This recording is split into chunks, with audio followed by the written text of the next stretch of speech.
Há 2 dias no meu calendário, este dia e aquele dia. Este é um podcast sobre vida cristã no cotidiano. Acredito que este dia foi feito para ser vivido e moldado pela esperança daquele dia, quando veremos nosso Criador face a face. Nesta jornada, entre este e aquele, vamos compartilhar conversas, leituras, histórias e o que mais vier. Vamos juntos, um dia de cada vez.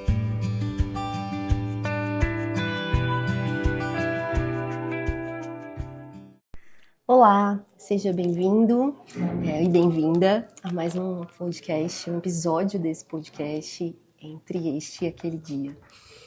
Hoje eu estou num lugar diferente. Geralmente eu gravo esses episódios no conforto do meu lar, convidando amigas para tomar um café, mas nós estamos em agosto de 2024, num retiro de casais da nossa igreja, Igreja Batista de Bragança. E eu fiquei muito feliz quando soube quem seriam os preletores desse nosso retiro aqui, porque é um casal que me inspira muito, nos inspira como família, e eu sei que tem abençoado já há muitos anos, muitas famílias, no nosso país e fora do nosso país também. Obrigada. Então eu tenho hoje a alegria de ter uma conversa rápida aqui, num hall do hotel que a gente está hospedados, com Carol Sulmerck. Bem-vinda, querida. Muito obrigada. É uma alegria poder conversar com você hoje, ainda que rapidamente, mas obrigada. Imagina. Diante dessa programação que a gente está vivendo aqui, a Carol arrumou um tempinho antes do almoço. Sim. Hoje é feijoada. Você gosta de feijoada? Eu gosto. Eu também. Um dos meus pratos preferidos. E a gente vai ter esse tempinho de conversa aqui. E agora, nessa temporada do podcast, Carol, a gente vai falar sobre amadurecimento. Sobre o lugar tão vital do amadurecimento, da maturidade na vida cristã. Né? Sim. Eu diria que esse primeiro episódio, ele vai se chamar assim: Maturidade em Cristo não é opcional. Joia. E eu queria começar te perguntando, assim, não exatamente uma definição, mas quando você ouve a palavra maturidade em Cristo, o que vem à sua mente? O que vem à minha mente é a palavra dependente. Sim. Que talvez soe como um contrassenso, né? Sim. Como uma pessoa madura, uma pessoa dependente. Porque na vida física natural, Sim. Nós que somos mães, avós, tias, né? O que a gente mais preza, tenta desenvolver nos nossos filhos é uma independência, Sim, né? sim. Que o bebê nasce totalmente independente, não faz nada sozinho, Isso. né? E daí como a gente vibra quando, aprendeu a sentar, ou já tá comendo sozinho, fazendo aquela meleca, mas tá comendo, essa independência, uma de certa celebração, forma. né? Começa a andar, aprende a ler, Sim. E o objetivo, o alvo nosso é de ver essa criança crescer até chegar na independência de uma pessoa adulta, né? Sim. Uma pessoa madura. Sim. Mas a vida espiritual é totalmente o contrário. Quanto mais a gente amadurece, mais dependentes nós ficamos. Sim. E é isso que foi a lição de Jesus que ele deu para nós quando ele está falando com seus discípulos. Sim. No Evangelho de João, no capítulo 15, quando ele fala assim: eu sou a videira, né? Vocês são os ramos, eu sou a videira. Sim. E sem mim, nada vocês podem fazer, né? E a gente até pensa, é óbvio, né? Ninguém arranca um galho de um tronco, leva para casa e espere que produza fruto. Não vai acontecer. Tem que estar conectada à videira, senão não vai produzir nada, né? Vai secar, vai murchar, vai morrer. Mas por alguma razão a gente pensa que na vida espiritual, eu já aprendi o suficiente, agora deixa comigo, eu faço sozinho, né? A gente é mais como um cabo de extensão, né? Um fio elétrico, né? O fio sozinho não produz nada, tem que estar conectada para você poder colocar um ventilador e funcionar. Se você arrancar da parede, né, da tomada, não vai funcionar. Não vai funcionar, né? E nós somos assim, se não estivermos conectados à videira, nós não vamos produzir nada. Então, quanto mais amadurecemos na vida espiritual, mais dependentes nós nos tornamos. Então, a gente chega ao ponto de pensar, Eu não sei falar da forma correta. Sim. Eu não consigo amar como Sim. Jesus ama. Sim. Eu não consigo nem pensar os pensamentos direitos se eu não estiver conectada, se eu não viver uma vida dependente, Sim. totalmente, como Jesus falou, sem mim nada. E a gente não gosta muito disso, né? Que a gente tende a ser É mais... muito confrontador. Sim, né? eu tendo a pensar, peraí, tá bom. É. Alguma coisa eu consigo, né? Alguma coisa eu posso fazer. Só que o que Deus fala? Tudo que a gente faz na nossa força não tem valor. Exato. Não tem um valor duradouro, não Sim. é algo bonito, não traz fruto. Sim.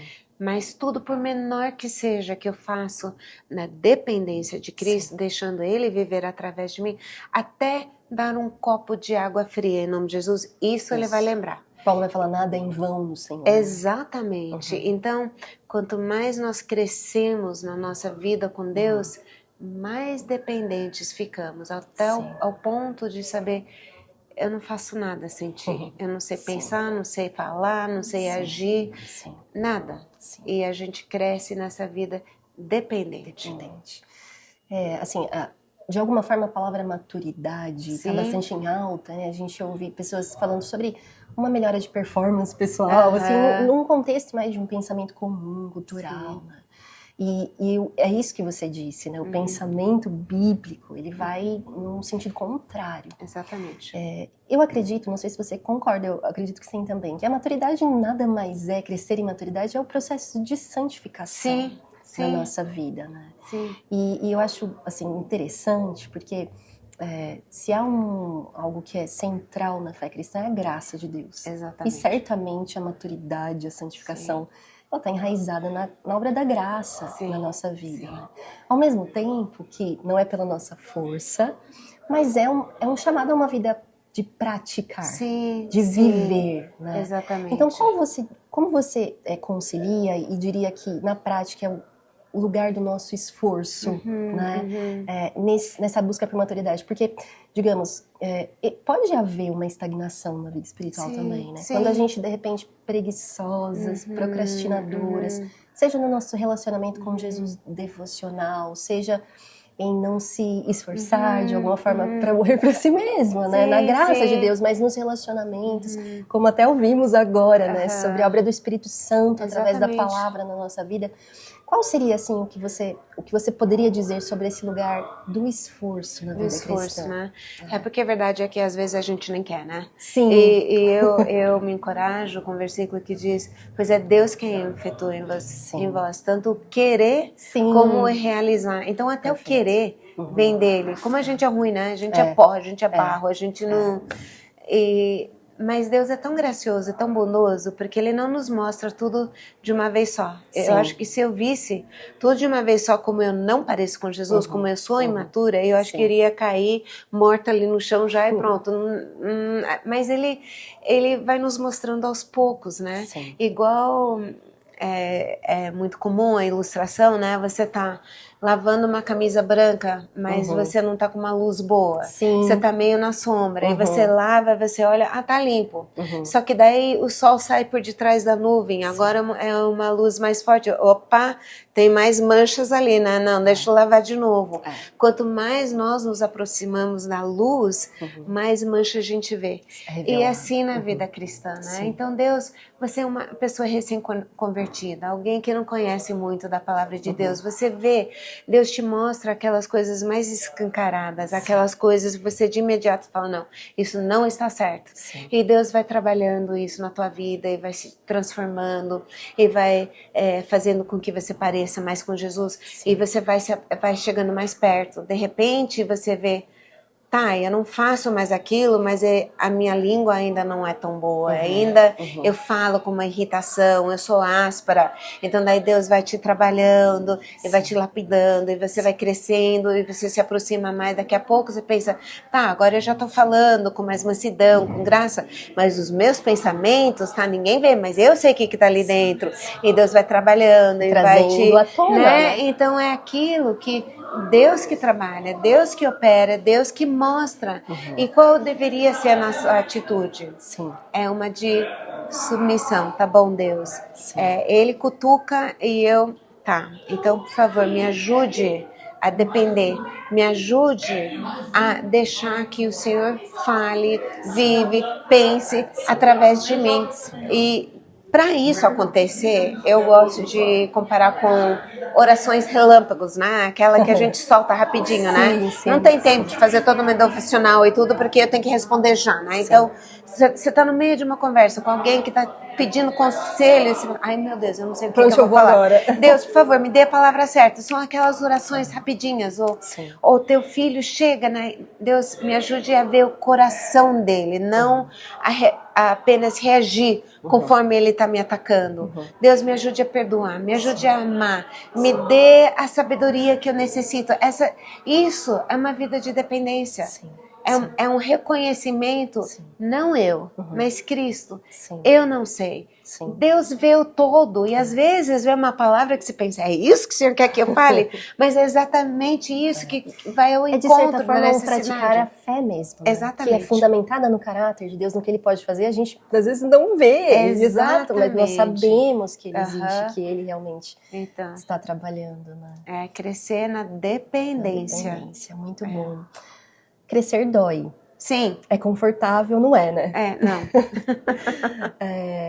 Eu acho que é muito, assim, eu sempre uso uma frase, recentemente até tivemos um curso na nossa igreja para mulheres, onde eu pude falar um pouco sobre esse tema, e é interessante, a gente nunca pode olhar para ninguém e falar assim, você tá maduro demais, para um pouco de amadurecer, tá exagerado. Sim. É maravilhoso, porque dói, é desconfortável, mas a gente tem essa perspectiva tão esperançosa na vida cristã, que é essa fonte inesgotável desse trabalhar do Senhor, desses recursos da graça na nossa vida, e sempre que nós buscamos, o Senhor cada vez faz mais, mas nem sempre pelas circunstâncias ou da maneira que nós imaginamos, né? E eu sempre gosto de ter essa perspectiva, porque às vezes a gente está falando para mulheres que estão passando por períodos muito difíceis, né? Em que fica difícil entender e enxergar um propósito claro.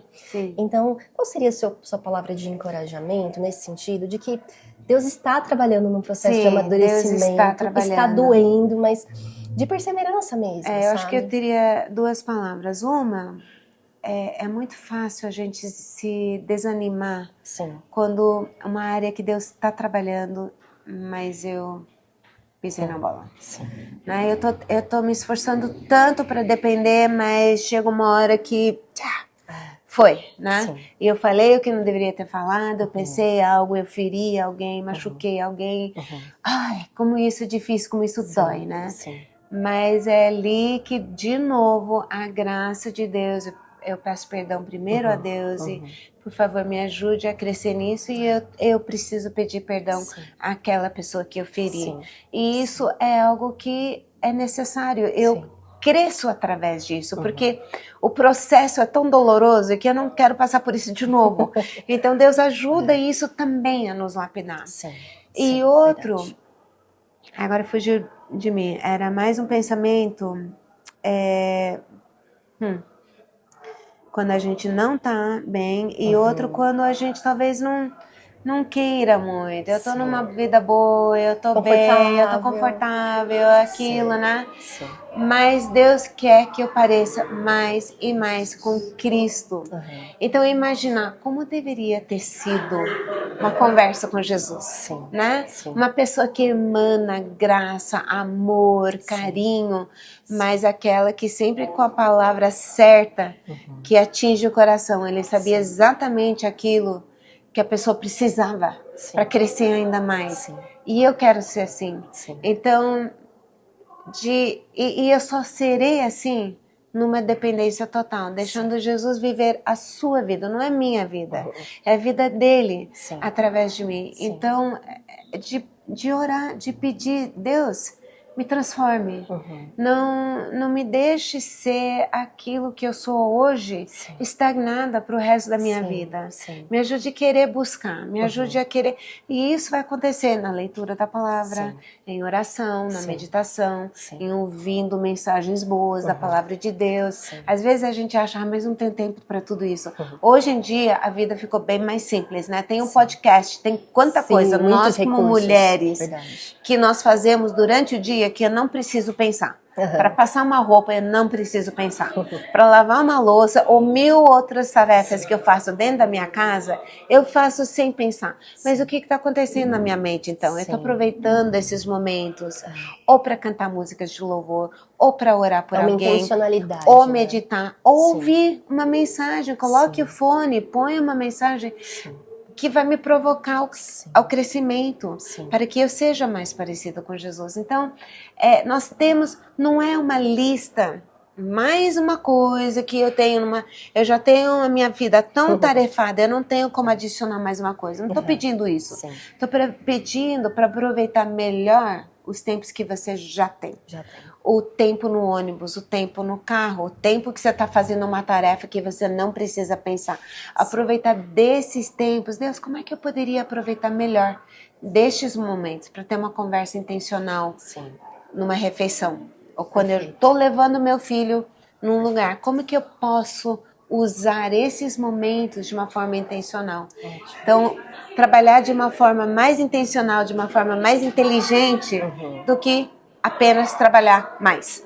Exato. Porque senão a gente pode cair de novo em uma lista do que fazer e se tornar talvez pragmática e buscar os resultados por meio da nossa própria força, sem mérito no fim, né? Sim.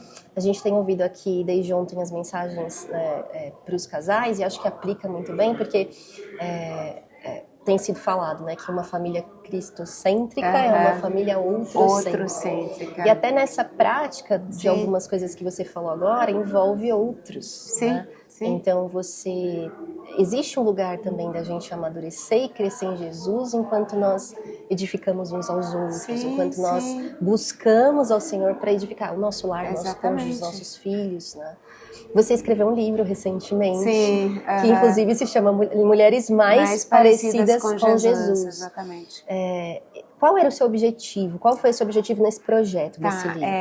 Em primeiro lugar, a gente não tinha nada para mulheres nos nossos livros, faltava uma lacuna bem grande ali, né? Mas o objetivo era escrever algo que fosse muito prático. Em primeiro lugar, para a gente conhecer qual é o caráter, o que Deus quer de mim. Ele me criou por quê? Com que fim? Né? E voltando para a imagem da videira e os ramos, não é simplesmente para ter uma videira, é para produzir fruto. Né? E por isso eu tenho que estar conectada, porque tem um fim de produzir fruto. Então a gente trabalha bem o caráter da pessoa para depois, então, e a conduta. Então, quando eu tenho esse caráter, vai produzir o quê, né? Gratidão, submissão, uma pessoa que não é ansiosa, uma pessoa que confia, que é contente. Tem vários frutos que não vem de nós, que eu não sou capaz de produzir isso, mas eu sim, né? Então, esse foi o objetivo. Né? Tem uma relação com o discipulado também. Sim. E também era outro objetivo, um livro que fosse fácil para uma mulher ler e crescer apenas ela sozinha, ou usar para discipular outra, uma mãe com filha, uma mulher discipulando outra, até grupos pequenos de mulheres. Tem usado para...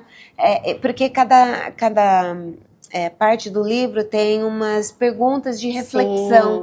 Então dá para conversar sobre aquilo para ser realmente algo bem prático. Sim, acho que aplica muito mais no coração quando a gente pensa juntas, né, sobre isso. É muito bom. E é interessante, né? Nós nunca deixamos de ser discípulos de Jesus. Nunca. Né? Nunca deixamos. Então a gente às vezes fala de discipulado, tem um entendimento errôneo, às vezes, de que o discipulado é muito aquela fase inicial da vida cristã, e que depois a gente supera de alguma forma. Sempre somos discípulos, né? E até nesse sentido do discipulado, da vida cristã em comunhão umas com as outras, né? Isso também é um aspecto que eu gosto bastante de falar no podcast, de encorajar na sua vida, né? E na sua vida com Jesus, no seu processo de amadurecimento.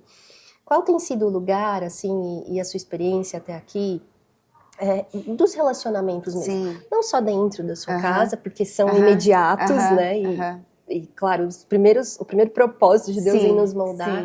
Mas assim, na comunhão da igreja, com amigas, com irmãs, qual é o lugar disso para você? Olha, é muito importante, porque as outras pessoas podem servir como retrovisor Sim. na nossa vida para apontar os pontos cegos. Sim. E é uma oração que eu faço sempre, porque é tão fácil ver outras pessoas e pensar, mas eles não estão vendo isso, eles estão precisando crescer nisso. E se as outras pessoas têm pontos cegos, com certeza, eu tenho pontos cegos. E eu quero, Senhor, me mostre, através de alguém, quais são as áreas na minha vida onde eu não estou parecendo com Jesus, onde eu não vejo isso.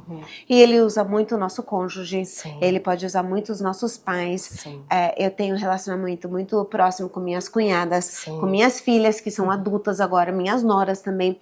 E eu tenho uma amizade há décadas, com uma amiga que também é esposa de pastor, que ela mora em outra América, mas a gente toda semana, uns áudios de WhatsApp imensos, né, que a gente conversa, a gente liga no FaceTime, quando estamos juntos, é sempre isso, o que Deus está te ensinando, o que Deus está me ensinando, e a gente leva, fala, olha amiga, eu tô lutando com isso daqui, eu sei que é pecado na minha vida, tá difícil, e ela, uma encoraja a outra, como é necessário isso, porque a verdade é que é bem mais cômodo a gente ser uma caixa fechadinha, né? Que não é vulnerável, que não mostra pra ninguém as áreas onde nós somos fracas. Só que com isso a gente perde a oportunidade de crescer, de mudar. Porque eu não deixo ninguém entrar naquele lugar que é muito fechadinho, muito pessoal, né? Mas quando eu sei quem eu sou, por causa de Cristo, eu sou um vaso de barro. Eu não tenho valor nenhum meu. O valor que eu tenho é por aquilo que Jesus fez em mim. E quando eu reconheço isso, eu posso ser honesta, eu posso ser aberta e eu posso compartilhar com alguém e ouvir uma amiga falando, olha, eu lutava com isso também, e olha o que Deus me ensinou, e isso pode ser bênção na minha vida, que depois eu possa repassar essa bênção para outra pessoa. Sim, muito bom. E acho que tem esse aspecto também, né, de esse crescimento em independência, na maturidade, e esse aprofundamento no nosso entendimento da nossa identidade. Porque muitas vezes essa vulnerabilidade, a gente evita, porque queremos nos proteger, queremos ser admiradas, não queremos correr os riscos. Não é fácil, né, nós nos expormos, não é fácil sermos confrontadas, isso muitas vezes também é doloroso, abala relações, mas justamente eu vejo aí, na minha própria vida também, enquanto o Senhor tem exercitado nesse lugar dos relacionamentos, esse puxar para crescer, né? Porque senão realmente a impressão que eu tenho é que a gente fica com os nossos pontos cegos, nos enganando, achando que tá tudo certo, né? E perdemos a oportunidade de nos desenvolvermos. Que maravilha. Eu te agradeço muito, né? Apesar dessa conversa express. Eu tenho certeza que isso pode ser de grande encorajamento para as mulheres que estão nos ouvindo, né? Muitas com certeza te conhecem. Quero fazer, e vou colocar o link lá do seu livro. Tem na internet? Sim, tem. Editora Agnus, né? Então é uma editora conhecida também. Quero encorajar você que está nos ouvindo muito a ler. E também vocês têm um canal no YouTube, Palavra e Família. Sim, são 300 programas já. Então, sai um ontem, novo, a cada sábado sai um programa novo. Sim. E é tudo sobre relacionamento conjugal, relacionamento pai e filho. E são programas de 8 a 15 minutos no máximo. A maioria dos programas tem com libras também, nem todos, mas a maioria. Que legal. Então é para ser útil, para ajudar. Isso, e tem sido muito. Gratidão pela sua vida, Carol, pela sua disposição. Espero que a gente tenha outras oportunidades. Espero poder te receber na minha casa. A gente tá do lado ali, você tá em Atibaia, eu tô em Bragança. Então tô te devendo um café na minha casa e a gente gravar um episódio, talvez com mais tempo. Mas muito obrigada. Imagina. Deus te abençoe. E eu espero que você também que nos ouve nesse rápido episódio possa ter sido, como eu disse já, encorajada, desafiada a compreender, sobretudo, que crescer em Cristo, em maturidade, é crescer em independência. Isso aí. Obrigada, querida. Nada. Este foi mais um episódio do podcast Este Dia e Aquele Dia. Para ter acesso a outros textos e outras informações, acesse o site esteaquele.com. Obrigada por ouvir e até a próxima.